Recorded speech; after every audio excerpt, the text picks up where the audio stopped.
예, 감사합니다. 오늘도 예배의 자리로 인도하신 하나님께 감사합니다. 예, 오늘도 이렇게 믿음으로 나와 예배는 우리 사랑하는 성도들에게 주님의 은혜와 평강으로 함께할 수 있기를 소망하고 또 축복합니다. 오늘 제목이 은혜로 나를 부르신 하나님, 이런 제목입니다. 은혜로 나를 부르신 하나님. 예, 이제 우리가 예수님을 믿고 나면 누구든지 내가 만난 예수님을 전하고 싶고 그 예수님에 대해서 말하고 싶어집니다. 우리가 다른 사람들이 경험하지 못한 일들을 경험하게 되면 만나는 사람들마다 그 이야기를 하고 싶어지는 것이 우리의 본성인 것을 잘 압니다. 우리 성도님들이 어디 여행을 가가지고 특별한 일을 경험하면 기회만 되면 그 얘기를 하고 싶어지듯이 우리가 예수님을 만나고 나면 내가 만난 예수님, 내가 경험한 예수님, 내 삶 속에서 역사하신 하나님에 대해서 말하고 싶어집니다. 우리는 이것을 간증이라 그럽니다. 간증. 그런데 사도 바울도 잘 아신 대로 예수 그리스도를 극적으로 만난 사람이었기 때문에 사도행전에 보면 복음을 전하다가도 복음이 막히거나 그것을 받아들이지 않는 사람들이 있을 때는 자기가 어떻게 예수님을 만나게 되었고 어떤 경험을 했는가를 다메섹에서 일어난 사건을 반복해서 이야기를 합니다. 그래서 사도행전에만 무려 6번의 다메섹 사건을 기록하고 있는 것을 봅니다. 그런데 이 사도 바울이 간증할 때 그 패턴이 있습니다. 우리가 사도 바울이 말하는 패턴, 서신서를 읽어보면 언제나 패턴이 있는데 이 세 가지 패턴입니다. 전에는, 그 말은 내가 예수를 믿기 이전에, 예수를 만나기 이전의 나의 삶은, 그리고 이제는 내가 어떻게 예수를 만났는지, 그리고 나온 말이 그러므로 예수를 만나고 난 이후에 나의 삶은 이렇다 하는 겁니다. 그러니까 이것이 아주 명확합니다. 그래서 항상 전에는, 이제는, 그러므로, 서신서를 쓸 때에도 전에는, 이제는, 그러므로. 사도 바울이 그리스도를 만나기 이전에 내가 이런 사람이었고 내가 이런 계기를 통해서, 이런 과정을 통해서 예수님을 만났고, 그리고 예수님을 만나고 난 이후에 나의 삶은 이렇게 사라지고 있다라고 하는 것이 바울의 간증의 내용입니다. 항상 서신서를 볼 때 자세히 보시면 그 말이 반복해서 나옵니다. 그때에는, 혹은 전에는, 그리고 이제는, 그러므로 이렇게 살아야 된다 하는 말씀들이 나오죠. 오늘 본문 갈라디아서 갈라디아 교회 편지를 쓰면서도 오늘 본문 그 패턴이 그대로 이어지고 있어요. 오늘 본문 한번 13절을 한번 보시면 13절에 내가 이전에 이렇게 말하죠. 이전은 예수님을 만나기 전에, 내가 이전에 유대교에 있을 때에 행한 일을 너희가 들었거니와 하나님의 교회를 심히 박해하여 멸하고 내가 내 동족 중 여러 연갑자보다 유대교를 지나치게 믿어 내 조상의 전통에 대하여 더욱 열심히 있었으나, 이렇게 자기가 예수님을 만나기 이전의 과거의 모습을 이렇게 간단하게 요약을 합니다. 내가 전에는 유대교에 있었을 때에 하나님의 교회를 심히 박해하고 멸했다. 그리고 내가 누구보다도 더 조상들이 섬겨왔던 전통을 열심히 섬겼다. 그런 표현을 씁니다. 그러니까 오늘 사도 바울이 그리스도를 만나기 전에는 철저하게 종교인으로 살았다고 하는 말, 유대교라고 하는 말은 종교인을 가리킵니다. 거듭나기 이전에, 그리스도를 만나기 이전에 전통적으로 지켜왔던 종교인으로서의 삶을 살았다는 겁니다. 그런데 잘못된 열심, 지나친 열심, 그래서 첫 번째로는 하나님의 교회를 해방하고 하나님의 교회를 대적하는 삶을 살았다. 자기는 몰랐는데 지금 와서 생각하니까 하나님의 원수로 살았다. 그 얘기를 하고 싶어 하는 겁니다. 그래서 두 번째로는 뭐냐면 내가 지나치게 우리 조상들이 섬기던 그 율법을 따라서, 전통을 따라 섬겨서 자기는 철저하게 율법주의자였다고 하는 겁니다. 율법에 매여 산 사람.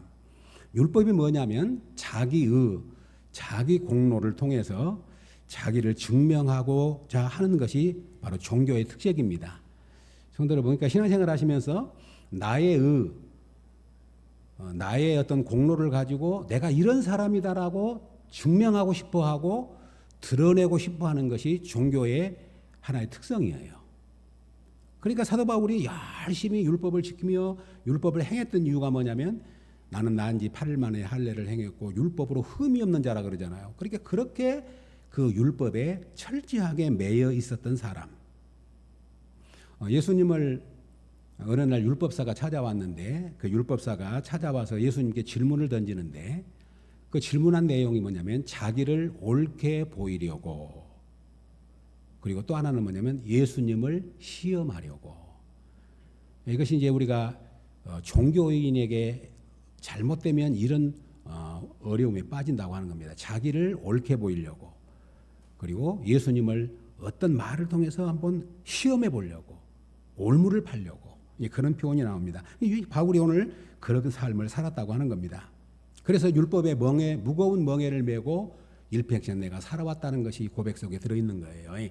하나는 나도 모르게 하나님의 교회를 박해하고 핍박하고 하나님을 해방하는 삶을 살아왔고, 나도 모르게 지나치게 전통적으로 섬겨왔던 그 율법에 매여가지고 그 무거운 멍에를 메고 살았다는 거예요. 종종 이제 우리 예수님 믿기 전에 너무 지나치게 유교에 빠진 사람, 너무 지나치게 종교적으로 전통적으로 해왔던 뭐 제사에 빠져가지고 시제는 다 짜다니고, 제사를 지낼 때도 이 제물은 여기다 놔야 되고 이 제물은 여기다 놔야 되고, 저도 이거 어렸을 때 그런 기억이 생생합니다. 13번을 제사를 지냈던 것 같아요. 종갓집이다 그래가지고 어머니가 너무 힘들었어요. 그러면 꼭 12시 정도 되면 창 차리고 제사장 차리고 또 뭐 2시쯤 되면 또 다시 오고, 그리고 늘 하는 말이 뭐 이 고기는 여기다 놔야 되고 과일은 여기다 놔야 되고 뭐 해야 되고, 그리고 자고 있으면 다 깨워가지고 절하라고 그러고, 아무튼 그런 그 전통적인 것이 꽉 매였던 사람이 바울이었다고 하는 거예요. 그리고 사도행전의 26장 14절에 보면 이런 말씀이 나옵니다. 사울아 사울아 내가 어찌하여 나를 박해하느냐, 가시채를 뒷발질하기가 내게 고생이라. 여기 보면 사도 바울의 삶이 어떤 삶이었냐면 자기에게 고통스러운 삶을 살았다고 하는 것을 예수님이 말씀하죠. 부활하신 예수님이 찾아오셔가지고 사울아 사울아 내가 어찌 나를 핍박하느냐, 가시채를 뒷발질하기가 내게 고생이라. 여기 무슨 뜻인가요? 이제 옛날에 이제 잘 아시잖아요. 소를 키우고 그러면 이 소가 버릇없는 소가 있죠. 꼭 주인 가면 뒷발질해서 차버리려고 그러고, 기분 나쁘면 그냥 밥그릇도 그냥 탁 뒷발로 차버리고, 그럼 어떻게 합니까? 그 버리기를 고쳐야 되거든요. 그런데 이 유대인들에게도 뒷발질하는 이런 소가 있었던가 봐요. 이런 짐승들이 있었던가. 그러면은 그 짐승 뒤에다가 가시더미를 갖다 놓든지, 아니면 나무에다가 이 못을 총총히 봐가지고 뒤에다 갖다 놔가지고 탁 차면 뭘 차게, 가시를 차든지 아니면 그 못을 차게 만드는 거예요. 그렇게 몇 번 차고 이제 차보면 탁 찼는데 그냥 가시가 확 찌른다든지, 확 찼는데 그냥 못이 확 찌르면 아이고 뜨거라.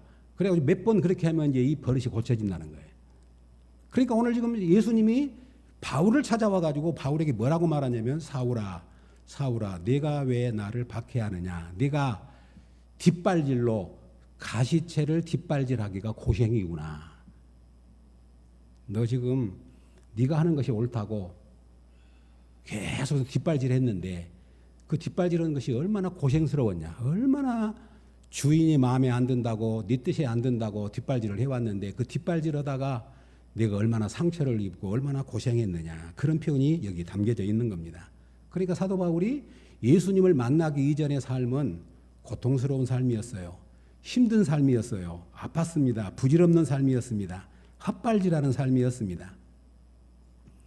하나님 없는 인생은 아무리 그것이 화려하게 보여도 헛수고요, 헛고생이요, 헛된 삶이라고 하는 겁니다. 그래서 성경에는 하나님 없는 사람들을 말할 때 허망하다는 표현을 써요.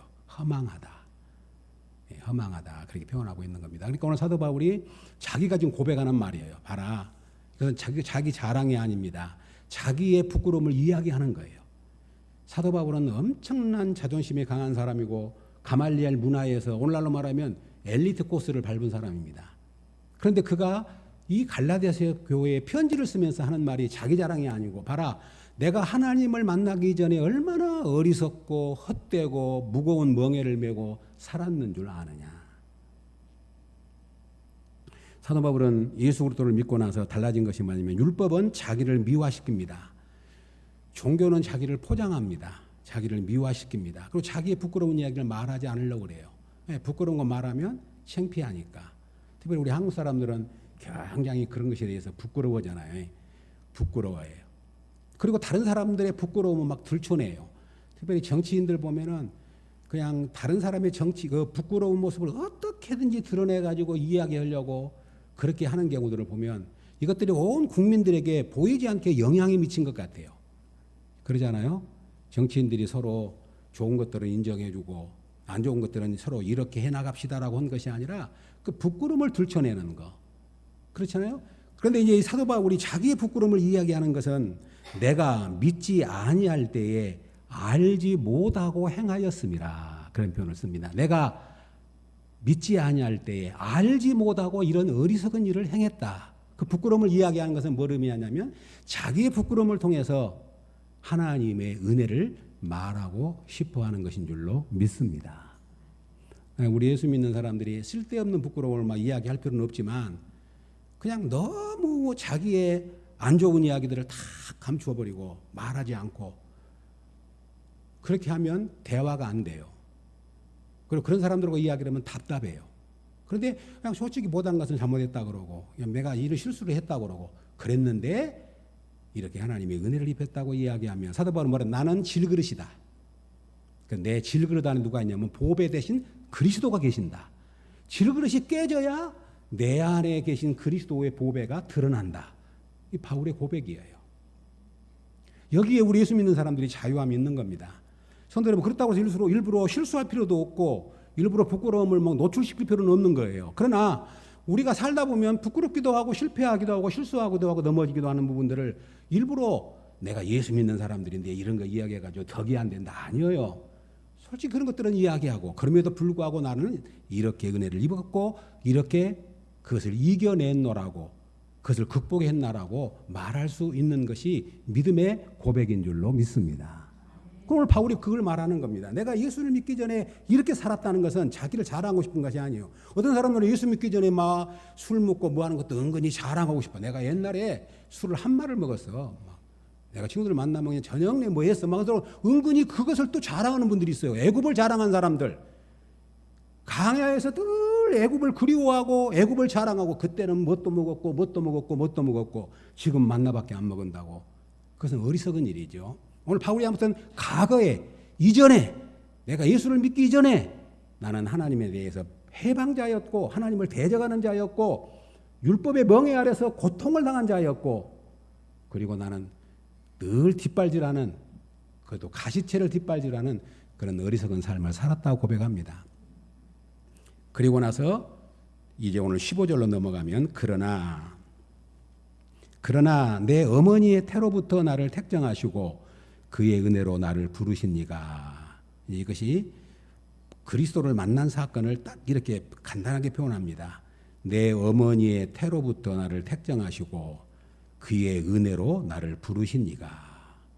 내가 이렇게 살았는데 그러나 하나님이 나를 어머니의 태로부터 택정하셨다. 바울은 자기가 예수님을 만날 것은 꿈에도 생각지 못했지요.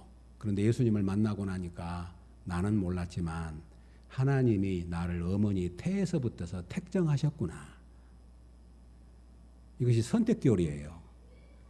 성도 여러분, 내가 태어나기 전부터서 내가 어머니 태중에 있을 때 하나님이 선택했는가 나는 몰라요. 하나님의 영역이니까. 그런데 내가 예수님을 만나서 지금 신앙생활하고 있는 걸 보니까 내가 도저히 예수님을 만날 사람도 아니고 믿을 사람도 아니고 내가 지금 예수님의 은혜를 입는다는 것이 너무 신기한 일이에요. 그런데 하나님이 나를 어머니 태에 있을 때부터 택정해 주셨구나. 그리고 나를 뭘로 불렀죠? 은혜로 부르시니까. 나를 은혜로 부르시니까. 그렇게 고백합니다.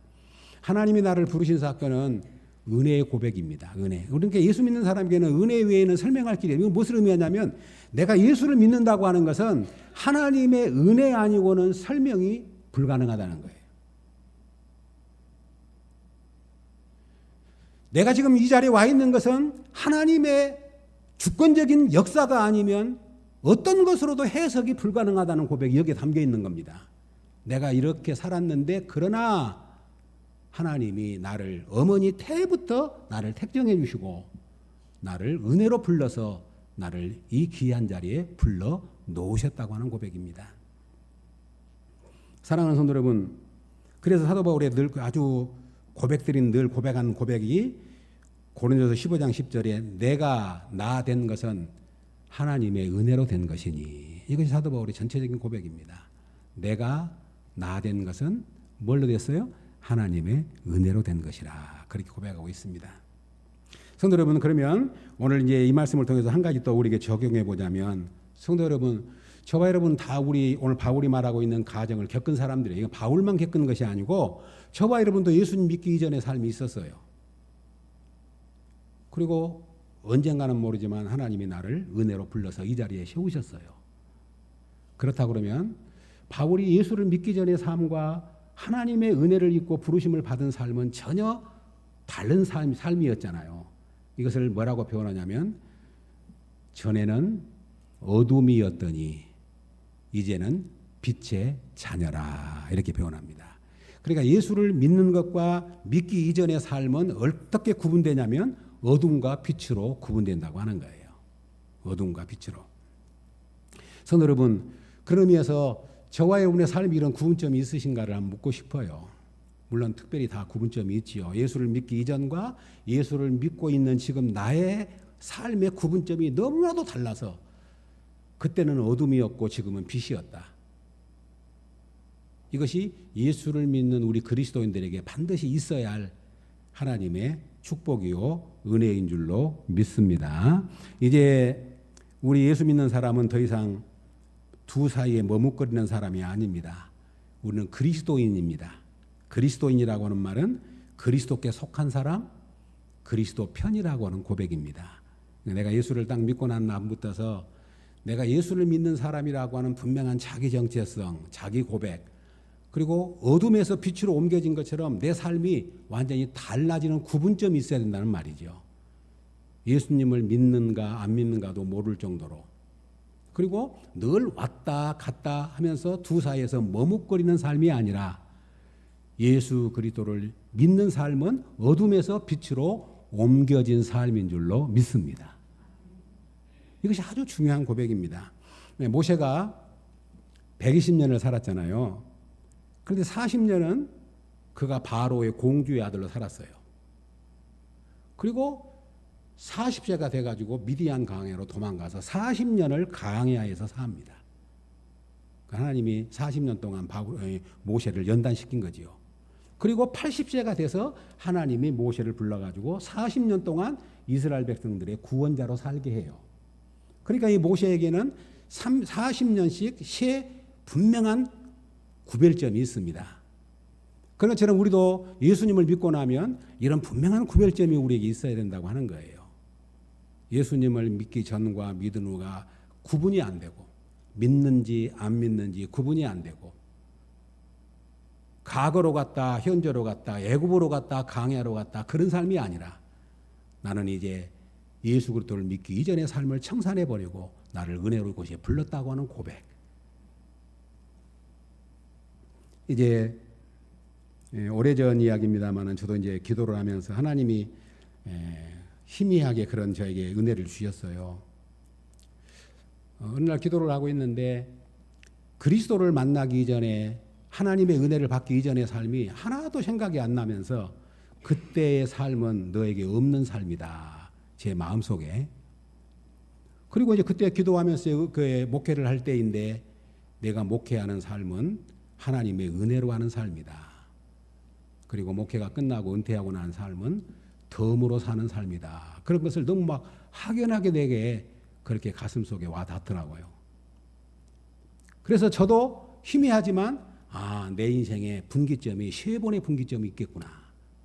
예수를 만나기 이전의 삶은 그때 뭐 아무리 재밌게 살고 뭐 어쩌고 했어도 그것은 없는 삶이구나.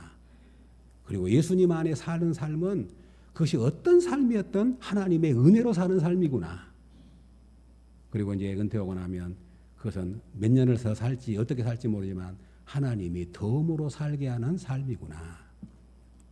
그런 생각을 가지면서 늘 하나님의 은혜임을 고백하고 살고 싶어하고 또 그렇게 제 마음속에 다짐하고 있습니다. 사랑하는 여러분, 예수 그리스도를 만나기 이전의 삶과 예수님을 믿는 이후의 삶이 어둠과 빛처럼 확연하게 누가 봐도 알 수 있는 그런 저와 여러분의 삶이 될 수 있기를 주의 이름으로 축복합니다. 그러면 이제 마지막으로 사도 바울이 은혜를 입고 난 다음에 하나님의 부르심을 받고 난 이후의 삶이 뭐냐 그럴 때 16절입니다. 16절 그의 아들을 이방에 전하기 위하여 그를 내 속에 나타내시기를 기뻐하셨을 때에 내가 곧 혈육과 의논하지 아니하고 이게 그의 아들을 이방에 전하기 위하여 말은 하나님이 바울을 부르신 소명입니다. 바울을 하나님이 부를 때 너는 이방인을 위한 나의 그릇이라. 그의 아들을 이방에 전하기 위하여 그를 내 속에 나타내시기를 기뻐하였을 때, 그 말은 이제 구원 이후에 사도 바울의 삶을 고백하는 겁니다. 사도 바울이 부르심을 받은 목적은 어디 있냐면 이방인에게 복음을 전하라고 사도 바울 자신을 부른 거예요. 이것이 바울의 소명입니다. 그러니까 바울의 의식 속에는 하나님이 나를 왜 불렀냐면 이방인의 사도로 이방인에게 복음을 전하게 하려고 나를 불렀다.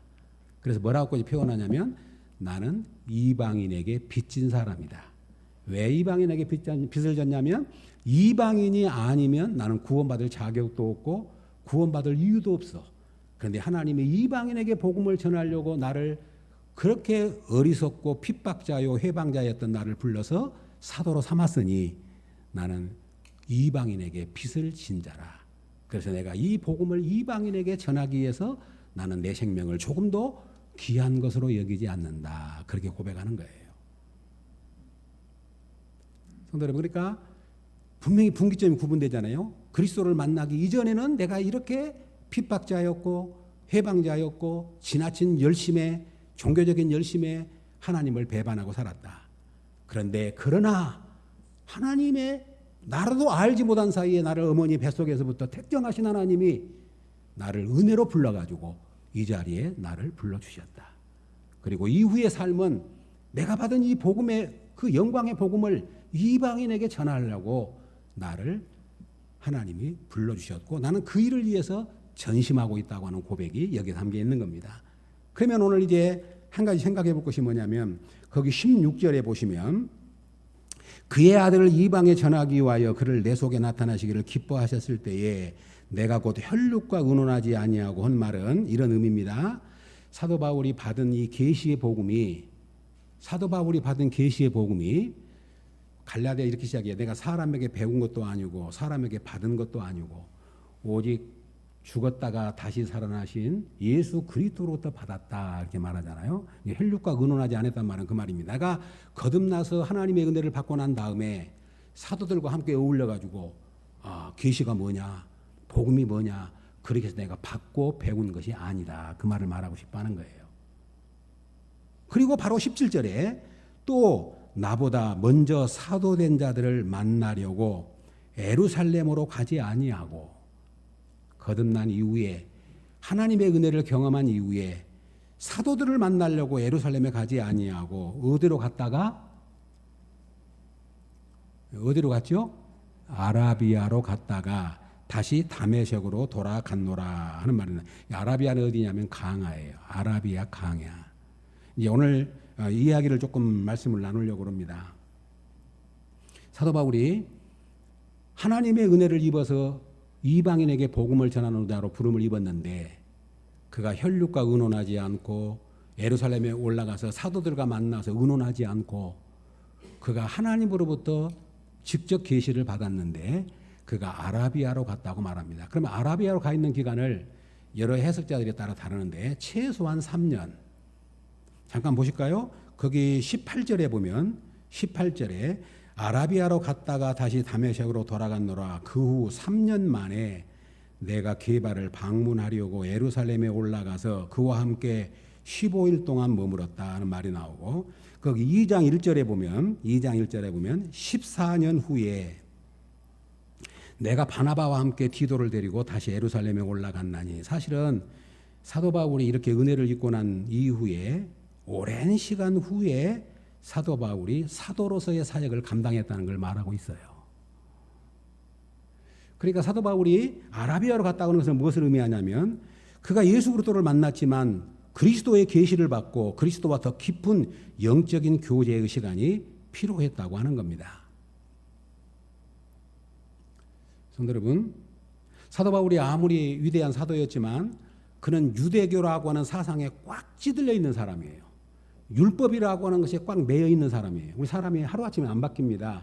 아무리 그가 충격적인 일을 당해도 오랫동안 자기가 쌓아온 자기의 생활 습관, 전통, 규례, 내가 배워왔던 것, 내가 가졌던 것들을 한순간에 못 버려요. 그러니까 사도 바울이 하나님의 특별한 은혜를 입어서 그리스도를 만났지만 그가 유대교라고 하는 그런 모든 것들을 싣고 그리스도의 복음을 숙성하면서 성숙할 수 있는 그런 기간이 필요했던 거예요. 그래서 하나님은 이 바울을 아라비아 강야로 보냈다고 하는 겁니다. 사랑하는 성도 여러분, 오늘 이 말씀을 왜 드리냐면 예수님 믿는 우리 성도님들, 예수님을 믿으신 지 상당히 오래되셨잖아요. 이제 뭐 최근에 나오신 분들도 계시지만 오래되셨어요. 그랬는데 예수를 믿고 난 다음에 여전히 우리의 생각 속에, 우리의 사고 속에, 우리의 삶 속에 학교에서 배운 진화론적인 생각, 인본주의 생각, 자본주의의 틀, 예수를 믿기 이전에 살았던 전통, 그런 삶의 습관이 여전히 우리에게 있어요. 그러죠? 그래서 우리가 예수님을 믿고 살면서도 급하면, 다급하면 그것이 그대로 나와요. 우리에게 아라비와 강야와 같은 기간이 필요하다는 말씀이에요.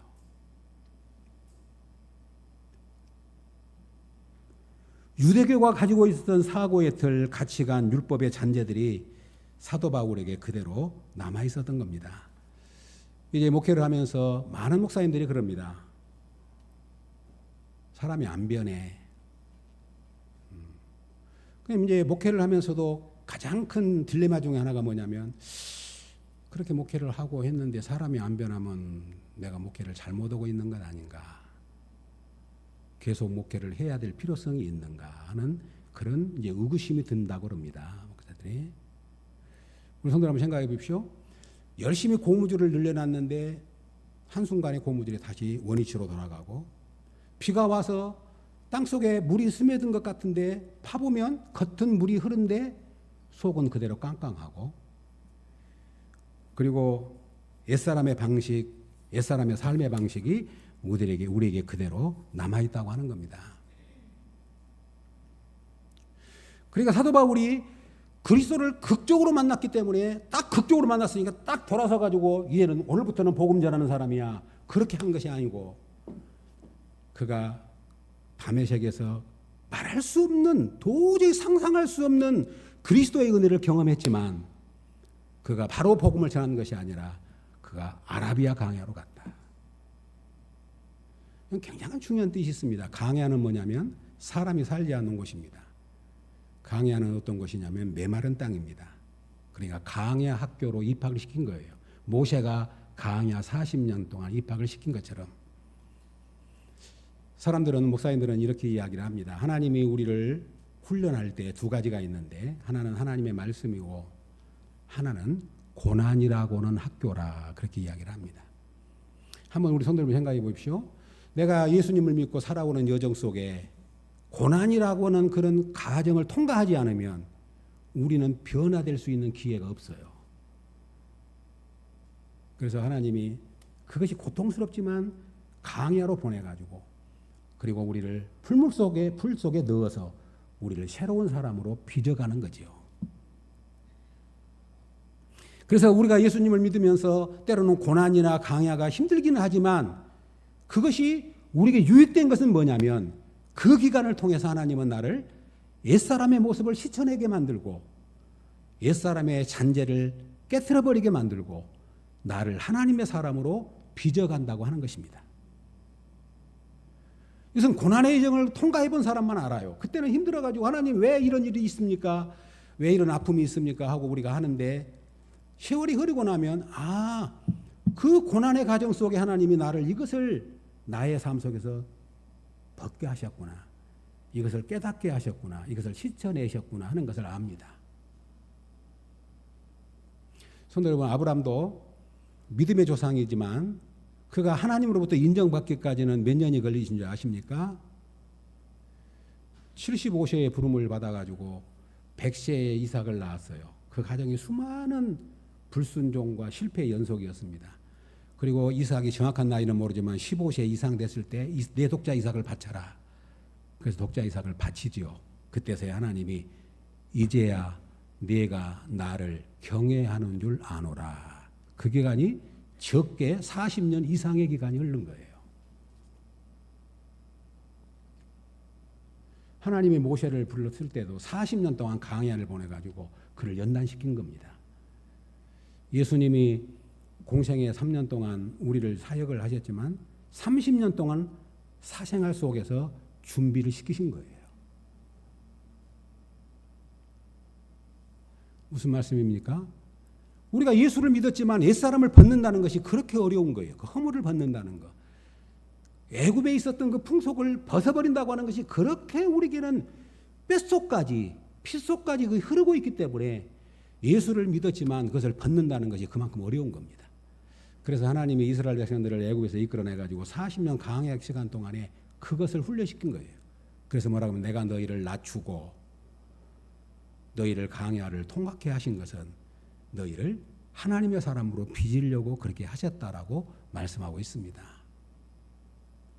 그러므로 우리가 예수님을 믿었을 때 그 사람이 아무리 큰 은혜를 입었다 할지라도 내가 어제 예수를 믿어가지고 엄청난 경험을 했으니까 오늘은 내가 위대한 사람으로 살리라 고백할 수 있겠지요. 그러나 그것은 신뢰할 수 없는 일이에요. 종종 세상에 보면 대도, 옛날에 생각나는 대도라는 사람이 엄청난 큰 도둑이 예수를 믿었어요. 이름은 생각이 안 납니다. 그래야 막 부흥집회도 다니고 막 간증도 하고 다녔어요. 몇 년 후에 또 도둑질하다 잡혔다네. 그래요. 오늘 지금 이 말씀을 깊이 생각해야 할 게 뭐냐면 내가 예수 믿는 것으로 끝난 것이 아니고 우리가 예수를 믿어서 은혜를 받았어요. 그러면 하나님께 쓰임 받으려고 그러면 이 아라비아 강야를 통과하면서 우리 애굽의 삶, 옛사람의 모습을 벗어버리지만 않으면 안 된다고 하는 거예요. 지금 우리 삶 속에 옛사람의 모습이 어떻게 남아있는가를 깊이 오늘 말씀 앞에서 우리를 살피셔야 된다는 말씀입니다. 그래서 교회에서 일꾼을 세울 때에도 바로 입교한 사람을 세워서는 안 된다. 새로 입교한 자도 말지니 교만하여져서 마귀를 정죄하는 그 정죄에 빠질까 하며. 교회에 왔는데 그 사람의 과거 이력을 보니까 화려해요. 막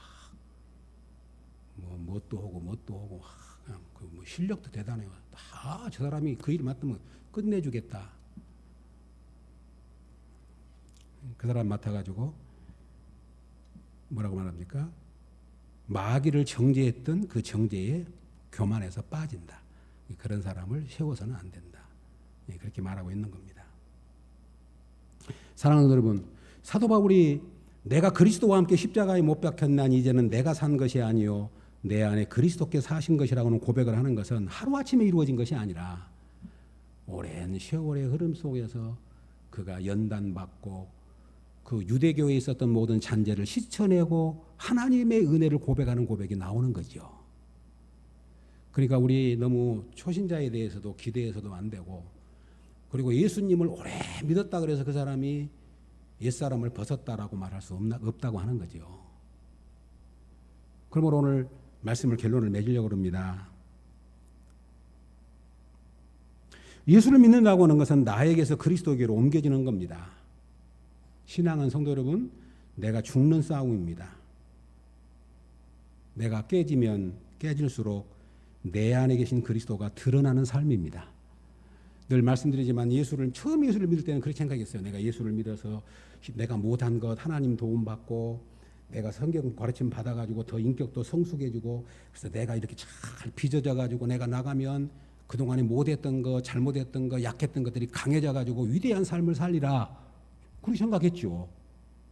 처음 제가 신학을 할 때도 그런 생각을 했어요. 내가 예수를 믿어서 은혜를 받으면 내가 이렇게 약한 부분들이 채워지고 부족한 부분들이 채워가지고 내가 강한 사람이 돼가지고 위대한 사람이 되겠다. 그런데 성경을 보니까 그게 아니에요. 성경은 뭐냐면 네가 자꾸 드러나면, 네가 자꾸 살아나면 그리스도는 없다. 네가 죽어야 그리스도가 산다. 이 성경이 가르칩니다고요. 세례 요한이 말합니다. 나는 쇠하여야 되겠고 그는 흥하여야 되리라. 막 세례 요한이 위대한 일을 하니까 수많은 사람들이 찾아와가지고 당신이 메시아입니까? 당신이 선지자입니까? 당신이 구약의 엘리야입니까? 막 묻잖아요. 아닙니다. 내 뒤에 오신 예수님은 나는 그분의 신발끈조차 풀기도 감당하지 못합니다. 나는 쇠하여야 하고 그는 흥하여야 하리라. 그리고 스데반이 예수님의 앞길을 예비하고 순교를 당하지 않습니까? 사랑하는 여러분, 오늘 말씀을 나누면서 핵심은 두 가지입니다. 우리가 예수님을 믿고 난 이후에 이전과 이후의 구분점, 어둠에서 빛으로 옮겨진 그런 구별된 삶, 구별된 모습, 그것이 나도 알고 다른 사람도 알도록 완전히 옮겨진 사람. 북한에서 남한으로 넘어왔다 그러면 북한에서 남한으로 넘어왔다는 거 완전히 옮겨진 사람으로 우리가 구분되어지는 것이 예수 믿는 삶이라는 것을 꼭 기억할 수 있기를 주의 이름으로 축복합니다. 어둠도 아니고 빛도 아니고 어둠으로 갔다 빛으로 갔다 두 사이에서 왔다 갔다 머뭇거리고 한 발은 세상에 한 발은 교회에, 특별한 일 없으면 교회에 오고 바쁜 일 있으면 세상에 가고, 직장에서도 저 사람 예수 믿는 소리 한마디도 안 하고 술자리 갔으면 술 먹고 아니면 그냥 놀고 교회 오면 오고, 이런 구분됨이 없는 삶. 너희가 어느 때까지 두 사이에서 머뭇 어느 때까지 바알을 섬기고 하나님을 섬기고 세상을 섬기고 돈을 섬기고 하나님을 섬기고 두 사이에서 왔다 갔다 하려느냐, 그렇게 말하는 것처럼 오늘 사도 바울이 말합니다. 내가 이전에는 이런 사람이었는데 나를 완전히 하나님의 은혜로 불러가지고 옮겨놔 버렸다. 전에는 어둠이더니 이제는 빛이라. 전에는 어둠이더니 이제는 빛이라. 우리 애착교회 사랑하는 여러분, 이 구분점이 나도 알고 자녀도 알고 가족도 알고 이웃도 알고 나를 아는 사람이 다 알 수 있도록 구별된 장소로 옮겨질 수 있기를 주의 이름으로 축복합니다. 그리고 지금 우리의 삶은 어떤 삶입니까? 우리는 이전의 삶이 아닙니다. 이미 우리는 예수 그리스도를 믿어서 이제는 그러므로의 삶이에요. 전에는 이렇게 살았는데 이제 우리가 은혜를 입었고 그러므로 이렇게 살아야 되지 않겠느냐. 그러므로의 삶이거든요. 그러므로의 삶. 말씀드리지만 중요한 것이 뭐냐면 은혜 받은 이후의 삶이 중요합니다. 구원받은 이후의 삶이 중요합니다. 응답받은 이후의 삶이 중요합니다. 축복받은 이후의 삶이 중요합니다. 그러므로의 삶이 필요한 겁니다. 사랑하는 우리는 이미 과거에 그리스도를 알지 못했던 세상을 떠나서 우리 이미 강해로 옮겨진 사람들이고 하나님의 은혜를 입은 사람들입니다. 그러므로 이제 우리는 그러므로의 삶은 남았어요. 그러므로 내가 하나님의 은혜를 입었는데 이 은혜를 어떻게 보답할까? 내가 하나님의 은혜를 입었는데 나를 이 자리에 부르신 목적이 뭘까? 내가 어떻게 남은 생애를 그러므로 살까? 이것이 우리에게 남은 숙제가 아니겠습니까? 그러므로 전에는 이제는 그러므로 이렇게 살아야 된다고 성경은 말씀하고 있습니다. 우리 사랑하는 여러분, 남은 생에 부르심에 합당한 삶을 사셔서 우리도 바울이 간증한 것처럼 전에는 내가 이랬다. 내가 그런데 이렇게 은혜를 입었다. 그리고 지금은 내가 이렇게 산다라고 말할 수 있는 저와 여러분 될 수 있기를 주의 이름으로 축복합니다. 전에는 이제는 그러므로. 얼마나 좋은 고백입니까? 내가 전에는 이렇게 살았어. 너무 부끄러워. 너무 창피해. 너무 어둠이 이래가지고 말도 할 수가 없어. 그런 날을 하나님이 은혜로 나를 불러가지고 이 자리에 세우는 것 보면 하나님의 은혜가 아니면 설명할 길이 없어. 그러므로 나는 이제 남은 생애를 이렇게 살기로 다짐했고 이렇게 고백하고 하나님 앞에 이렇게 내가 약속했노라고, 그렇게 내가 지금 이렇게 살고 있노라고 우리가 그렇게 고백할 수 있으면 그 삶이야말로 정말로 위대한 그리스도인의 삶이요 하나님의 축복된 삶인 줄로 믿습니다. 우리 사랑하는 성도 여러분, 이제부터 그러므로의 삶을 우리의 주님 부르심 받는 그날까지 아름답게 하나님께 드려줄 수 있기를 주님의 이름으로 축복합니다. 아멘.